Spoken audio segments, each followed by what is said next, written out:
Good morning students, welcome to class 7. I am your moral science teacher.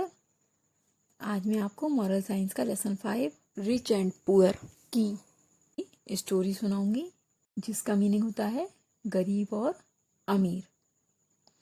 धारणा यह है कि हम चीज़ों को कैसे देखते हैं।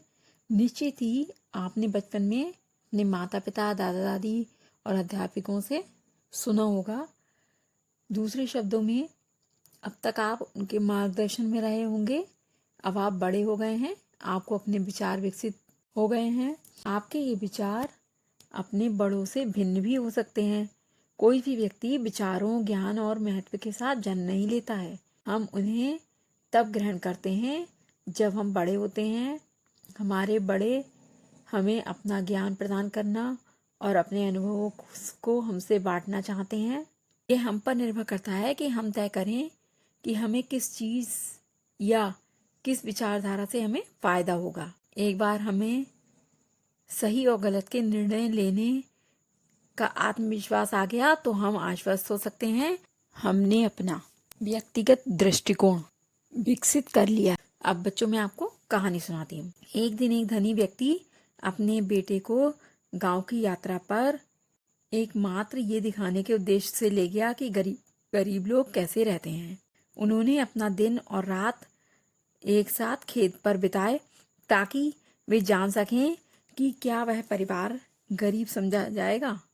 अपनी यात्रा से लौटने पर पिता ने बेटे से पूछा, यात्रा कैसी थी? बेटे ने उत्तर दिया, पिताजी बहुत अच्छी थी। पिता ने पूछा, तुमने देखा कि गरीब लोग कैसे रहते हैं? बेटे ने कहा, अरे हाँ पिताजी। पिता ने पूछा, तो अब मुझे बताओ कि तुमने इस यात्रा से क्या सीखा? बेटे ने उत्तर दिया कि हम एक डॉग रखते हैं, मतलब हमारे पास एक डॉग है अर्थात, और उनके पास 4 डॉग हैं।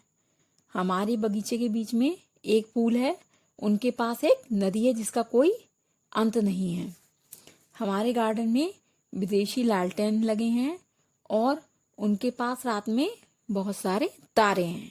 हमारे पास घर के सामने एक आंगन है, उनके पास क्षितिज है जहाँ पर पृथ्वी और आकाश मिलते हैं, अर्थात जहाँ तक दृष्टि जाती है वहाँ तक। हमारे पास भूमि का एक छोटा सा टुकड़ा है, उनके पास दृष्टि से भी परे खेत हैं। हमारे पास काम करने वाले सर्वेंट हैं जो हमारी सेवा करते हैं, लेकिन वे दूसरों की सेवा करते हैं। हम अपना भोजन खरीदते हैं, लेकिन वे उन्हें उगाते हैं। हमारे पास अपनी संपत्ति को बचाने के लिए दीवारें हैं, लेकिन उनके पास उन्हें बचाने के लिए उनके मित्र हैं।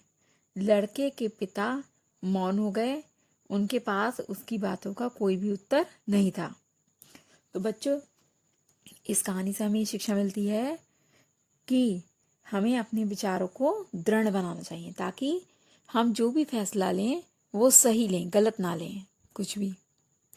यानी हमारे विचार जैसे भी हैं वो अच्छे बने, हमारे अंदर अच्छे विचार आए जैसे कि उस लड़के के अंदर आए थे। बच्चों, इस चैप्टर में मैंने आपको ये स्टोरी सुनाई है। नेक्स्ट क्लास में मैं आपको इसका काम करवाऊँ।